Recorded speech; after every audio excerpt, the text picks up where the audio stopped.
মৃত্যু তোমার চোখের নড়াচড়া বন্ধ করে দিবে। মৃত্যু তোমার কানের শ্রবণ শক্তি স্তব্ধ করে দিবে। মৃত্যু তোমার ঠোঁটের নড়াচড়া বন্ধ করে দিবে। মৃত্যু তোমার জবানের শব্দ উচ্চারণ আওয়াজ বন্ধ করে দিবে।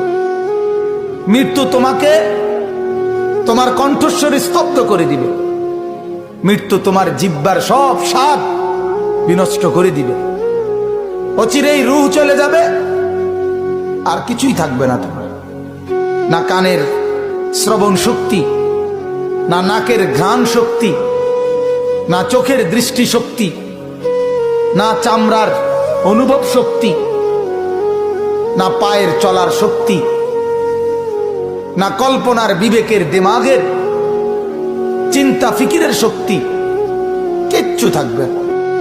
আল্লাহর নবী এটাই বলছেন, সব কিছু নষ্ট করে দেয়, মিনিটে স্তব্ধ করে দেয় যেই জিনিস, সেই মৃত্যুকে বারবার স্মরণ করো, বারবার স্মরণ করো, বারবার স্মরণ করো।